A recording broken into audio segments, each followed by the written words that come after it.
Hello, and welcome to another episode of Sewing and Scripture. Today we're going to be covering Genesis chapters 21 through 23. I would like to let you know that this channel does not have a team. Everything that you see here is done all by me, all the research, all the graphics, all the editing. So if you are enjoying this channel, go ahead and hit that thumbs up button and make sure you're subscribed. Also, make sure you ring that notification bell so you're notified when new videos come out. That's the best way you can support the channel. Make sure you're sharing these videos. You never know who needs to hear a word from God today, and it may just come from you. In addition, leave me a comment. I like to hear what you have to say about the videos. Any feedback is welcome and appreciated. And finally, go ahead and check out the Etsy store. I'll place a link in the description of the video below. And now let's get into this. Genesis, beginning in chapter 21.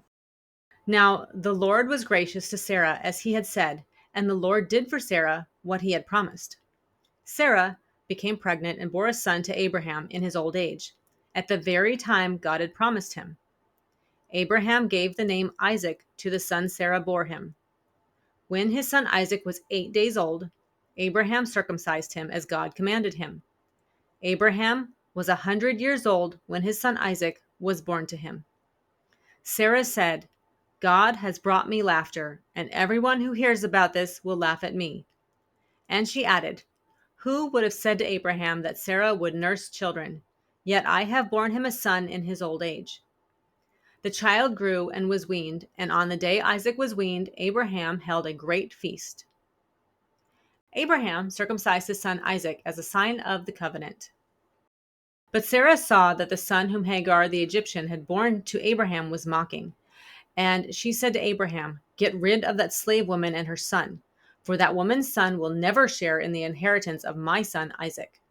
The matter distressed Abraham greatly because it concerned his son. But God said to him, "Do not be so distressed about the boy and your slave woman.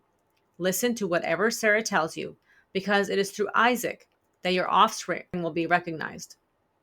I will make the son of the slave into a nation also, because he is your offspring." Early the next morning, Abraham took some food and a skin of wine and gave them to Hagar. He set them on her shoulders and then set her off with the boy. She went on her way and wandered in the desert of Beersheba. When the water in the skin was gone, she put the boy under one of the bushes. Then she went off and sat down about a bow shot away, for she thought, "I cannot watch the boy die."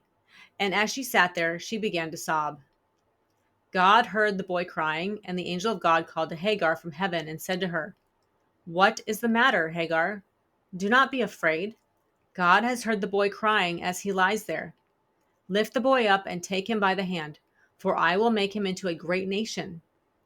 Then God opened her eyes, and she saw a well of water. So she went and filled the skin with water and gave the boy a drink. God was with the boy as he grew up. He lived in the desert and became an archer. While he was living in the desert of Paran, his mother got a wife for him from Egypt. At that time, Abimelech and Phicol, the commander of his forces, said to Abraham, "God is with you in everything you do. Now swear to me, here before God, that you will not deal falsely with me or my children or my descendants. Show to me and the country where you now reside as a foreigner the same kindness I have shown to you." Abraham said, "I swear it." Then Abraham complained to Abimelech about a well of water that Abimelech's servants had seized. But Abimelech said, "I don't know who has done this. You did not tell me, and I heard about it only today." So Abraham brought sheep and cattle and gave them to Abimelech, and the two men made a treaty. Abraham set apart 7 ewe lambs from the flock, and Abimelech asked Abraham, "What is the meaning of these 7 ewe lambs you have set apart by themselves?" He replied, "Accept these 7 lambs from my hand as a witness that I dug this well." So that place was called Beersheba, because the two men swore an oath there. After the treaty had been made at Beersheba, Abimelech and Phicol, the commander of his forces, returned to the land of the Philistines. Abraham planted a tamarisk tree in Beersheba, and there he called on the name of the Lord, the eternal God. In Isaac, Ishmael saw all the hopes for an inheritance shattered. The discord may have seemed trivial at first glance, but with time it became a fundamental rift, on the background of which the New Testament would expound the incompatibility of the natural man and the spiritual man. Here is a case that the chronological firstborn son did not receive the firstborn status. God promised Hagar that he would take care of Ishmael and make him a great nation. In verse 24, others saw God's hand of blessing on Abraham, and they desired to make a covenant with him. The land of the Philistines refers to the coastal plain, which was later occupied by the Philistines from 1200 BC onward. The reference here clearly identifies Abimelech with the Philistines. There is ample evidence of Aegean contact with the coast of Canaan during the time of Abraham. While the term Philistine may be used proleptically, it is not to be taken as an anachronism. Mycenaean and Minoan traders from the Greek islands have left pottery remains in this area. Thus, Proto-Philistines, like Abimelech, are correctly identified as belonging to this people grouping. Abraham, being a foreigner himself, would seek a trading alliance with these outsiders, who would later come in great enough numbers to threaten Israel's security. The eternal God would be a logical epithet to a deity called upon to support a formal treaty expected to be valid for all time. The name is one of a series including El Elyon, El Roi, El Shaddai, El Eloi Israel, and El Bethel. Each one expresses an aspect of God's self-disclosure. And Abraham stayed in the land of the Philistines for a long time. So now let's move on to chapter 22. Sometime later, God tested Abraham.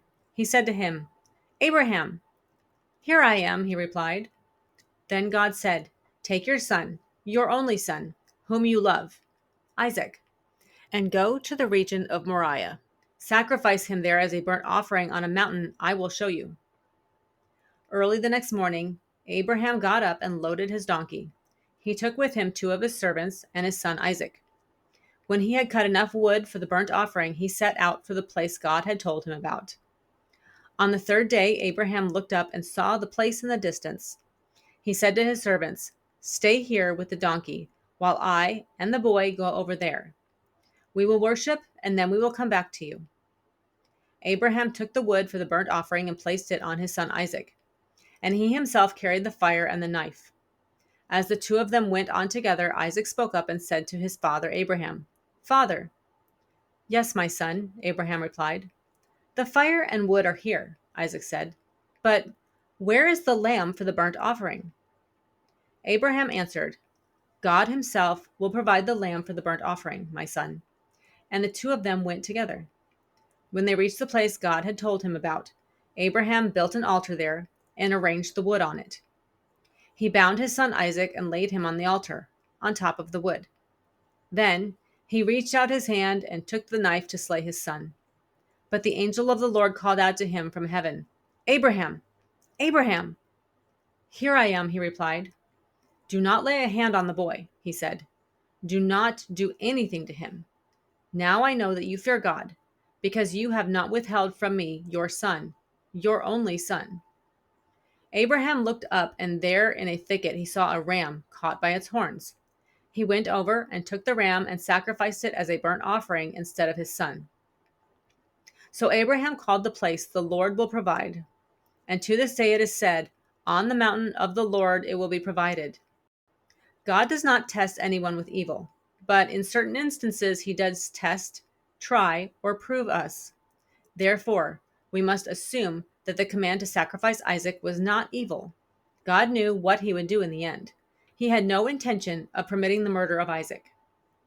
The reason God prohibited the Israelites from following the example of Gentiles who offered their own children as sacrifices to their gods was that such monstrous deeds were in contradiction to the character of the true God. Abraham's faith was being tested. This was the entire purpose of the episode. Moriah was in the general area that included the hills on which Solomon later built his temple in Jerusalem. The journey was about 50 miles. "We will come back to you." This is not an empty phrase. It was his full conviction based on the promise made in 21:12 that in Isaac Abraham's descendants will be called. Hebrews chapter 11, verses 17 through 19, reveals that he was expecting Isaac to be resurrected. Thus, he would regard him as being given back from the dead. The Lord will provide is a phrase that would be immortalized in the name of the place in verse 14. Now that I know you fear God, indicates that God was certain that Abraham feared or revered him more than anyone else, since he was willing to offer him his son. So God provided a ram as a substitute for Isaac. The angel of the Lord called to Abraham from heaven a second time and said, I swear by myself, declares the Lord, that because you have done this and have not withheld your son, your only son, I will surely bless you and make your descendants as numerous as the stars in the sky and as the sand on the seashore. Your descendants will take possession of the cities of their enemies, and through your offspring all nations on the earth will be blessed, because you have obeyed me. Then Abraham returned to his servants, and they set off together for Beersheba, and Abraham stayed in Beersheba. Some time later, Abraham was told, Milcah is also a mother. She has borne sons to your brother Nahor. Uz, the firstborn, Buz, his brother, Kemuel, the father of Aram, Kesed, Hazo, Fildash, Jidlaph, and Bethuel. Bethuel became the father of Rebekah. Milcah bore these 8 sons to Abraham's brother Nahor. His concubine, whose name was Reumah, also had sons, Tebah, Gaham, Tahash, and Maacah. Rebekah is introduced as one of the offspring of Bethuel and Nahor, and later became the wife of Isaac in chapter 24, verse 15 and 67. So we're going to move on to Genesis chapter 23.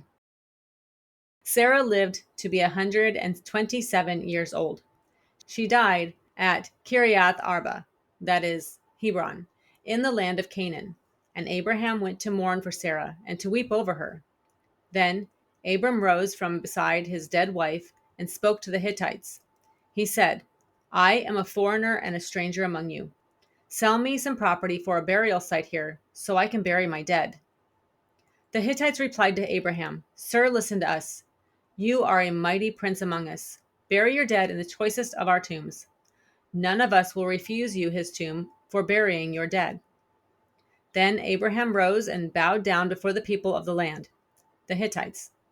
He said to them, If you are willing to let me bury my dead, then listen to me and intercede with Ephron, son of Zohar, on my behalf. So he will sell me the cave of Machpelah, which belongs to him and is at the end of his field. Ask him to sell it to me for the full price as a burial site among you. Ephron the Hittite was sitting among his people, and he replied to Abraham, in the hearing of all the Hittites who had come to the gate of his city, No, my lord, he said, listen to me. I give you the field, and I give you the cave that is in it. I give it to you in the presence of my people. Bury your dead. Again Abraham bowed down before the people of the land, and he said to Ephron in their hearing, Listen to me, if you will. I will pay the price of the field. Accept it from me so I can bury my dead there. Ephron answered Abraham, Listen to me, my lord. The land is worth 400 shekels of silver. But what is that between you and me? Bury your dead. Abraham agreed to Ephron's terms and weighed out for him the price he had named in the hearings of the Hittites, 400 shekels of silver, according to the weight current among the merchants. So Ephron's field in Machpelah near Mamre, both the field and the cave in it, and all the trees within the borders of the field, was deeded to Abraham as his property in the presence of all the Hittites who had come to the gate of the city. Afterward, Abraham buried his wife Sarah in the cave in the field of Machpelah, near Mamre, which is at Hebron, in the land of Canaan. So the land and the cave in it were deeded to Abraham by the Hittites as a burial site. Kirjath Arba is the older name for Hebron. This older name means city of 4. It commemorates a hero of the Anakim in Joshua chapter 14, verse 15. It is debatable whether the sons of Heth were real Hittites or simply those who spoke their language. But such an encounter is illuminated by a knowledge of Hittite customs illustrated by their laws. Hittite laws required that the owner of a complete unit of land continue performing the king's feudal services. Abraham would avoid transferring these obligations to himself by purchasing on the cave, which is in the end of the field. However, Ephron insisted on selling the entire unit, the field and the cave, as the conclusion repeatedly notes. The prominent mention of trees in the final agreement was another characteristic of the Hittite business documents. Since the Hittites were destroyed about 1200 BC, the liberal critics' assertion of the late date for the composition of Genesis is rejected at this point. Mighty Prince, as it appears in verse 6, is a term generally translated as Prince of God. The term designates an official who has been elevated in or by the assembly, hence elected. Here, it is an honorific epithet. The Hittites were acknowledging that God had played a mighty part in Abraham's life. This was after Abraham had lived in the area for 62 years. This term is similarly used in the early text of the chiefs of the Midianites and Shechem. The title is later applied to David and Solomon. The cave of the field of Machpelah became the burial spot for Sarah, Abraham, Isaac, Rebekah, Leah, and Jacob. Rachel is a notable exception, having been buried on the outskirts of Bethlehem. Today, Mosque of the Patriarchs covers the site of Machpelah. So that is the end of today's video. I hope you are enjoying these videos. Again, go ahead and hit that thumbs up like button at the bottom if you are enjoying these videos. Also, make sure you're subscribed and hit that notification bell. Once again, we are called Sowing in Scripture, so be sure to share these videos with others. You never know who needs to hear a word from God today, and it may just come from you. Also, drop me a line. Leave me a comment. I'd love to hear from you. I'll go ahead and leave the link to the Etsy store in the description down below, and come back and join us next week. I hope you have a wonderful and blessed day, and we'll see you next time.